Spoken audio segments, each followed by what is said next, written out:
Bienvenue à Rayonner le balado. Mon nom est François Bernard et je serai votre hôte pour cet épisode. Nous vous souhaitons la bienvenue, peu importe d'où que vous soyez au pays. La retraite est une maladie douloureuse et des millions de Canadiens en souffrent en silence. C'est pourquoi nous sommes ici pour parler des défis parfois incompris qui se rattachent à ce diagnostic. Nous espérons que ça vous aidera à rayonner avec l'arthrite. Alors aujourd'hui, on parle avec Audrey Lévesque, 28 ans, qui est policière en Montérégie. Après avoir cherché plus d'1 an à comprendre les douleurs qu'elle ressentait et qu'elle associait à tort à la rigueur de son travail, elle a reçu un diagnostic de spondylarthrite ankylosante à l'âge de 25 ans. Elle a dû apprendre à faire face à cette maladie qu'elle ne connaissait pas et trouver ses repères pour bien en gérer les symptômes. Audrey, bienvenue à Rayonner le balado. Merci de m'accueillir. Audrey, tu peux peut-être nous parler des symptômes qui t'ont mené à obtenir ton diagnostic. Tout à fait. Les symptômes ont commencé quand j'avais 24 ans environ. J'étais nouvellement policière. Ça faisait environ 1 an et demi que je travaillais dans la police. Au début, là, un peu comme tu disais dans l'introduction, là, c'était vraiment des douleurs. Je pensais que c'était lié à mon ceinturon de travail, donc beaucoup plus postural ou ergonomique comme type de douleur selon ce que je voyais. Ça a commencé dans mes hanches, spécifiquement la hanche droite. Moi, je suis droitière. Mon arme à feu est de ce côté-là. Donc, je pensais vraiment que c'était vraiment relié à des points de pression avec mon ceinturon. Donc là, j'ai commencé à aller voir un ergonome au travail pour essayer de voir un peu qu'est-ce qui est possible d'arranger pour mon propre confort. Il a fait toutes les modifications nécessaires. Ça m'a permis je vais utiliser le mot toffer un petit peu plus longtemps dans mes douleurs toute l'automne. Là, ça fait que j'ai toffé un bon 6-7 mois avec des douleurs en travaillant, en sachant pas qu'est-ce que j'avais. J'ai consulté un médecin aussi au travers de ça à l'urgence parce que j'avais pas de médecin de famille. J'avais personne à qui me référer ici, vu que ça faisait pas longtemps que j'étais arrivée dans le coin de Montréal.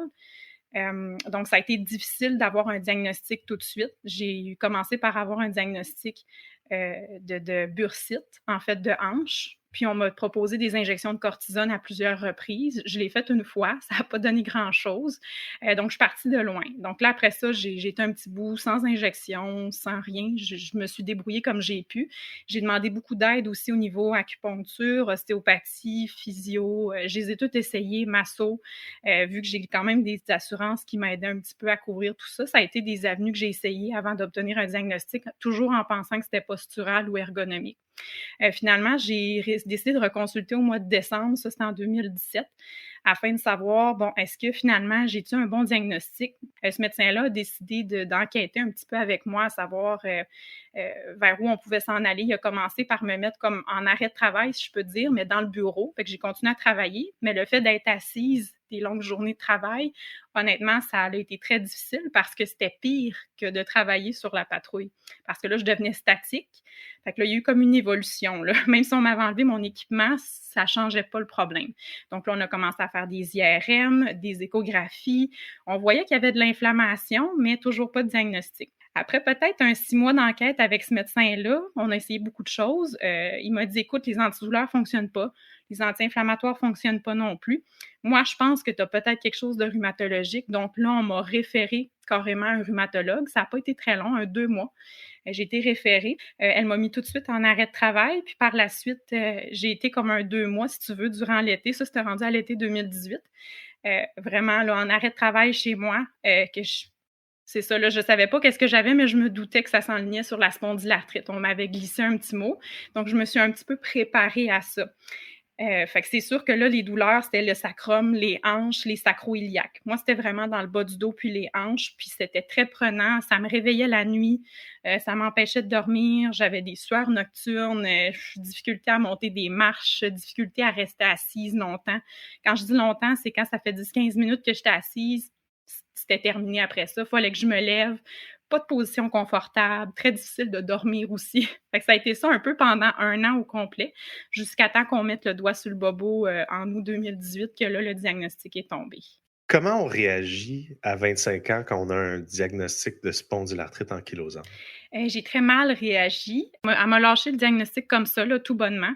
Elle m'a dit, écoute, je sais ce que tu as, c'est de la spondylarthrite, mais ça reste que là, tout ce qu'elle a dit après, je vais être honnête, j'ai rien entendu. Ça a fait comme une espèce de petit pip dans mes oreilles. J'entendais plus rien. Je me disais, voyons, ça se peut pas. Je m'étais préparée, mais finalement que je n'étais pas tant préparée. Comment j'ai reçu ça? Beaucoup de frustration, Le déni, évidemment, tu sais, j'ai 25 ans, c'est un peu impotent comme maladie se faire annoncer ça.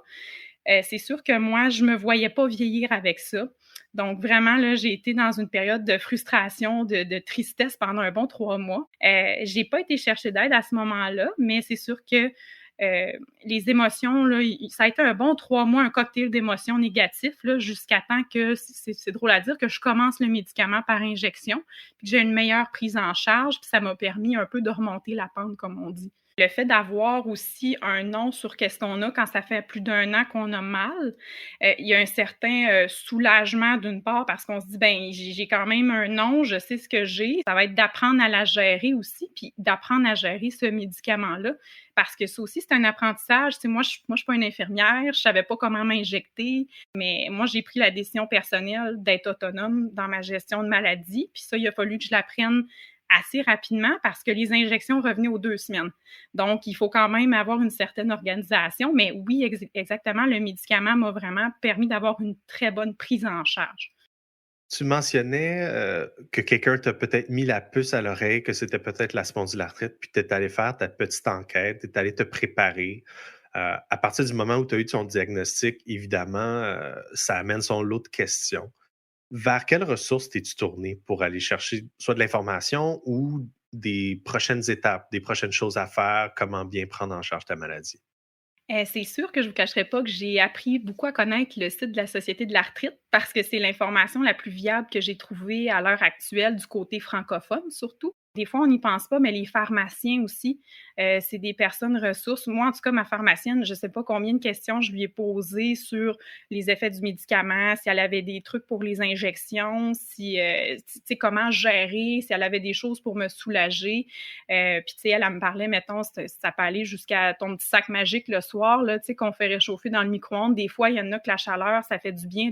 Elle dit, il faut que tu essayes des choses. Fait que ça a été d'accepter que il n'y a rien de magique, il n'y a rien qui va arriver tout d'un coup que tout va fonctionner. C'est vraiment d'essayer des choses puis de trouver qu'est-ce qui marche pour nous. T'sais, sinon, en termes d'information, là, ce que j'ai trouvé de plus viable, ça a été aussi la partie, comme je vous disais tantôt, là, j'ai eu une grosse partie de frustration, puis une partie que j'acceptais pas. C'est un peu comme le deuil de quelque chose. Donc, si vous allez voir un peu les 7 étapes du deuil, parce qu'il y en a 7, je les ai tous lus. J'ai essayé de lire beaucoup là-dessus pour savoir j'étais où dans mon processus. Donc, moi je me suis un peu auto-gérée finalement. Beaucoup de lectures. J'ai acheté des livres aussi sur arthrite, inflammation, la nutrition. Ça a été beaucoup par moi-même, en fait. Puis un peu par ma famille aussi qui m'encourageait à trouver des solutions qui fonctionnaient pour moi. Tu mentionnes la famille. Est-ce qu'il y a des gens dans ton réseau, des gens près de toi qui t'offrent du soutien, des gens qui t'aident? Oui, tout à fait. C'est sûr que j'ai mes parents, même s'ils sont quand même loin, par téléphone, on se parle régulièrement. Ça a été vraiment important parce que c'est là que je me suis rendue compte, suite à l'annonce de la maladie, c'est beau dire on a des amis, tout ça, mais nos amis ont des enfants, sont occupés, ils ont leur train de vie aussi. Mais je pense que la personne la plus significative, mis à part ma sœur, mes parents, ça a été vraiment mon conjoint. Il était là à tous les jours. Tu sais, c'est lui qui m'a ramassé un peu à la petite cuillère puis qui m'a encouragée aussi à repartir vers un mode de vie plus sain, puis de m'aider à accepter ce que j'ai, puis à retrouver un fonctionnement normal aussi. Parce que, tu sais, il y a une vie après ça aussi, ça ne s'arrête pas au diagnostic, il faut reprendre notre vie aussi. Puis des fois aussi, il faut apprendre à demander de l'aide. Je pense que ça peut arriver que, surtout au départ, lorsqu'on a un diagnostic qui est tout frais, tout nouveau, des fois, on ne sait pas comment demander de l'aide ou on n'a pas envie de demander de l'aide. Est-ce que c'est quelque chose que tu as vécu? Oui, moi, j'ai vécu un certain isolement, je peux appeler ça comme ça. Moi, en fait, je voulais pas aller consulter un psychologue. Je me voyais pas aller parler à un inconnu à ce moment-là de mes problèmes de santé parce que j'avais l'impression que c'était ben, malheureusement, pour moi, je me sentais comme si c'était froid, distant. Je voyais pas l'aide que ça allait m'apporter dans le moment. Par contre, si c'était à refaire, oui, c'est quelque chose que je ferais de différent, aller chercher de l'aide, effectivement. J'ai plus gardé ça à mon niveau, puis avec mon conjoint, ma famille. Mais tu sais, comme je vous ai dit, c'est de dire on a une vulnérabilité, puis il faut passer outre ça parce que c'est pas de notre faute, hein. Puis je vais vieillir avec ça. Fait que tu sais, ça a été comme un espèce de melting pot de toutes les émotions, finalement, qui nous amène à dire, ben il faut que j'accepte. C'est vraiment l'acceptation qu'il faut qu'il en résulte parce que tu l'acceptes ou pas, autant dire que ça me prendra le temps que ça me prendra, mais il faut l'accepter pour pouvoir un peu passer à autre chose aussi. Tu mentionnais avoir consulté certains professionnels, donc massothérapeute, je pense physiothérapeute aussi. Est-ce que tu as trouvé quelque chose qui, en bout de ligne, t'aidait? Je pense qu'à l'époque, ça t'aidait pas, mais finalement, en cours de parcours, est-ce que tu as trouvé des services professionnels qui t'aident? J'ai essayé l'ostéopathie, là, ça a été vraiment l'ostéopathe qui a été le plus concluant dans mes essais, là, parce que la massothérapie, oui, c'était bien, mais pour ma part, c'était vraiment plus quelque chose pour relaxer. Mais par contre, je voyais pas d'amélioration en termes de douleur. Sur le moment, c'était agréable, mais après ça, c'était déjà fini. Donc, l'effet durait pas dans le temps. Moi, j'ai trouvé vraiment qu'en ostéopathie, c'était un peu de tout. Il y a des points de pression, on va essayer d'aller déraidir les articulations qui viennent un peu plus raides par défaut par la maladie. Puis, j'avais aussi des devoirs à faire à la maison, certains exercices, certains étirements à faire. Puis, c'est celui-là qui m'a permis aussi de garder une certaine mobilité avant d'avoir mon médicament puis d'avoir vraiment un diagnostic. C'est sûr qu'il y a toute la partie de remise en forme qui revient aussi là, par après. On va s'arrêter le temps d'une courte pause, puis on revient avec Audrey Lévesque pour discuter de comment faire face à un nouveau diagnostic d'arthrite.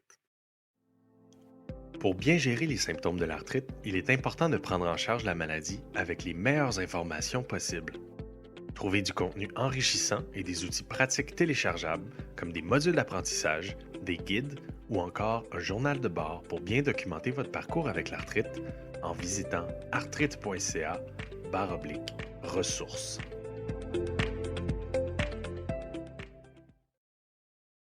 On est de retour avec Audrey Lévesque, 28 ans, policière en Montérégie.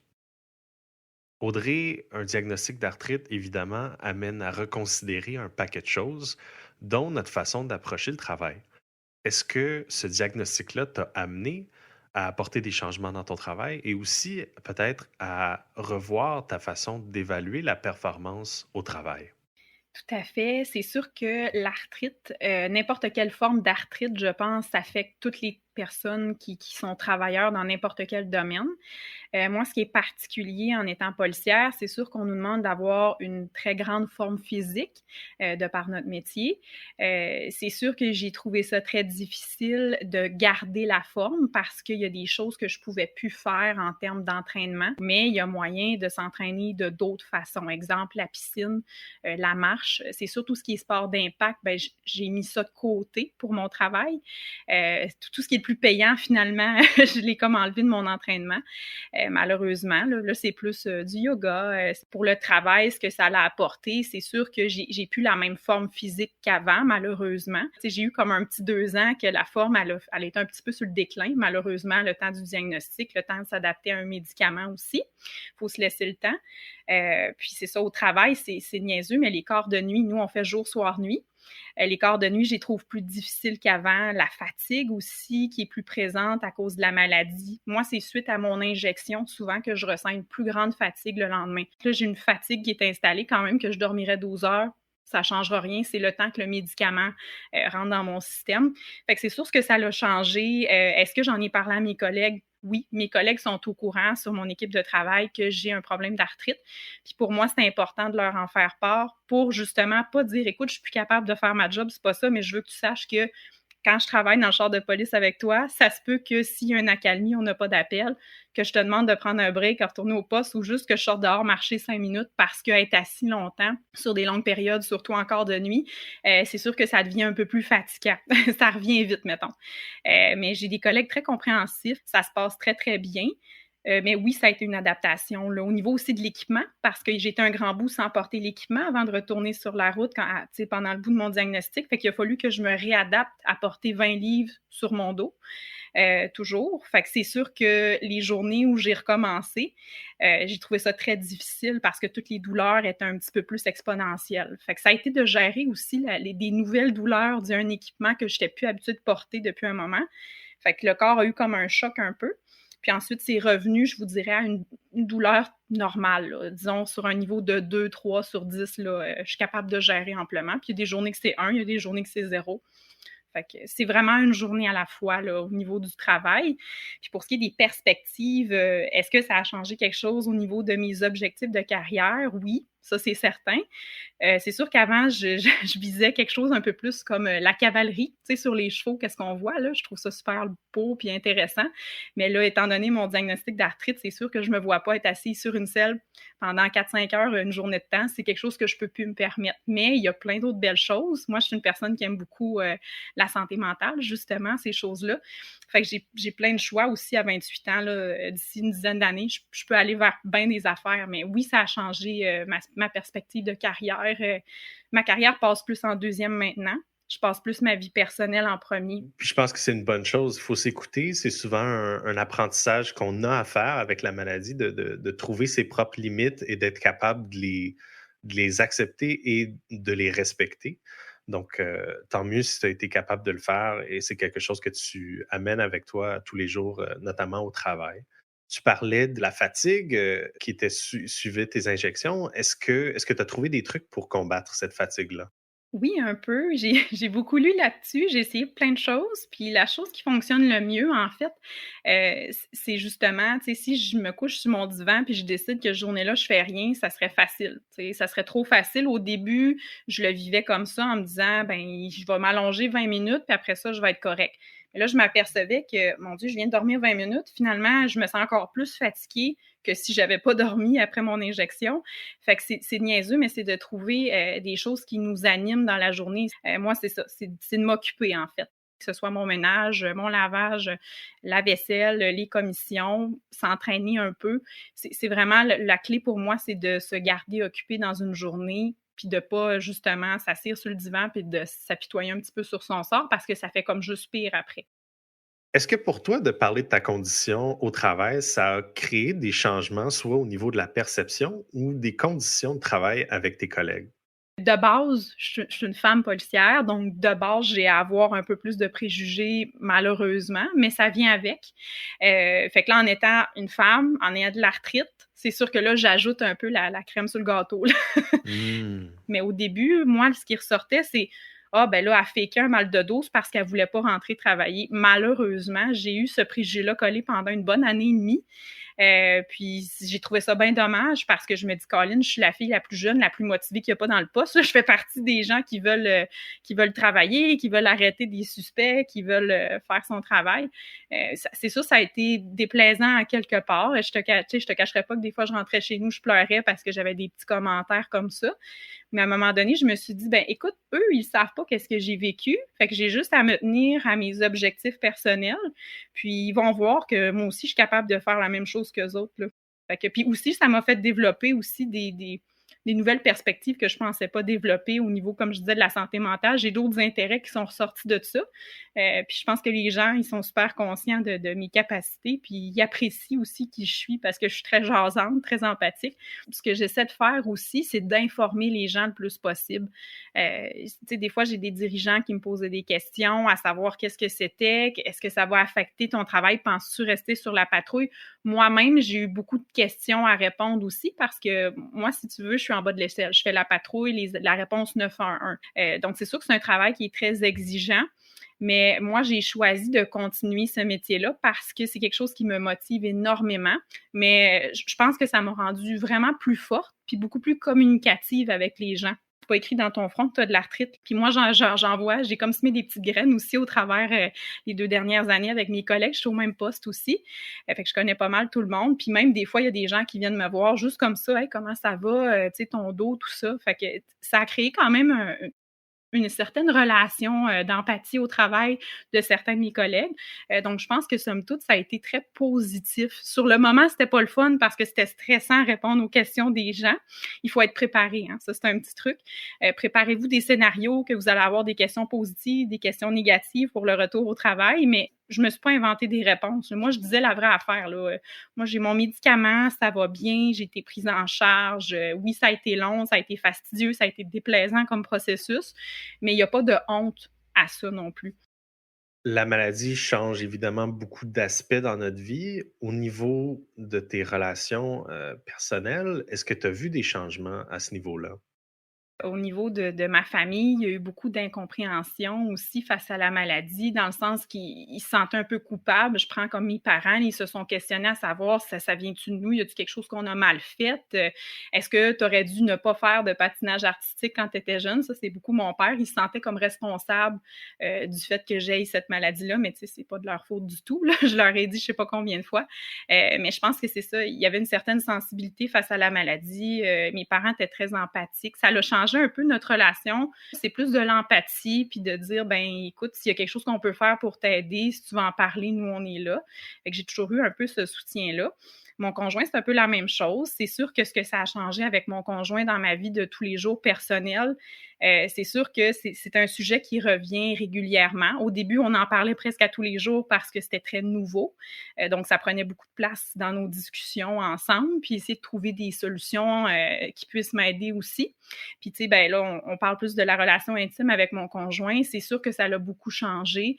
Il y a eu le bout où je savais pas qu'est-ce que j'avais, j'étais pas capable de dormir, j'avais tellement mal qu'au niveau sexuel, ben là, tu sais, il se passait plus rien. Mon conjoint était très compréhensif. C'était plus une question de que je sois bien, puis qu'ensuite on puisse continuer à vivre notre vie de couple normalement. C'est sûr qu'il y a eu des adaptations au niveau de la vie intime. C'est niaiseux, là, mais quand on veut avoir une relation sexuelle, c'est sûr que moi, il y a des choses que je peux plus faire comme avant. Puis il y a des choses qui me donnent mal dans le bas du dos ou aux hanches carrément. Puis tu sais, j'ai juste 28 ans. Mais il n'y a pas d'âge. Puis je me dis, ben moi, il y a des choses que je suis obligée de mettre des petits coussins pour que ce soit plus confortable, plus agréable aussi. Puis ça se passe très bien. Mais oui, effectivement, ça a changé des petites choses un peu partout, par-ci, par-là. Ça fait partie intégrante de ma vie, autant que ma famille, de ma vie intime avec mon conjoint. Mais c'est ça, j'ai la chance d'avoir trouvé justement des solutions au travers de ça, puis d'avoir des gens qui sont de très bons supports autour de moi. C'est important. Est-ce qu'il y a eu des apprentissages qui t'ont surpris, que ce soit sur toi ou sur la maladie? Ben, les apprentissages, c'est sûr que ça a été de réapprendre carrément à connaître mon corps au complet. Moi, j'ai pris du poids aussi parce que c'est le genre de choses qu'on parle pas ou que notre médecin nous dit pas. Mais le fait qu'on a été un peu plus statique pendant peut-être 1 an, 2 ans, parce que là, la douleur nous empêche de s'entraîner, de bouger comme on voudrait. Moi, j'ai pris 20 livres, je suis capable de le dire, je suis très à l'aise. Puis je travaille encore au fait de perdre un petit peu de poids pour m'aider. C'est pas dramatique. C'est sûr que je suis une fille qui était super en forme avant, mais c'est ça. Ce que j'ai appris vraiment, là, c'est un peu mettre mes limites, mais c'est pas de se limiter. C'est plus de dire, ben aujourd'hui, je me fixe un petit objectif, puis je m'y tiens. Au début, mes objectifs, ça ressemblait à aller juste marcher au coin de la rue, puis de revenir chez nous, ça durait 6 minutes, puis j'avais de la difficulté. Ça, c'était avant le médicament. Moi, j'étais quand même en crise assez sévère là, avant d'avoir le médicament. Fait que c'est ça, ça a été vraiment difficile de reprendre le contrôle de mon corps, là, de trouver des solutions, là, un petit objectif à la fois par jour. J'ai vraiment descendu mes standards parce que je suis une fille qui est très, très difficile envers soi-même, très exigeante. Donc, il a fallu vraiment que je lâche prise là, beaucoup, beaucoup. Puis, je le travaille encore aujourd'hui parce que c'est constant, c'est à tous les jours. Il faut se dire, ben aujourd'hui, exemple, si aujourd'hui, c'est juste de faire compléter mon entraînement de 30 minutes, puis qu'après ça, ben OK, je n'ai plein mon casque, comme on dit, là, ben ça sera ça ma journée, tu sais. Puis le lendemain, ben je ferai mieux ou je ferai autre chose. Je vais essayer quelque chose de différent. En 3 ans, évidemment, tu as eu beaucoup de ces apprentissages-là. Tu as appris beaucoup sur toi-même, sur la maladie.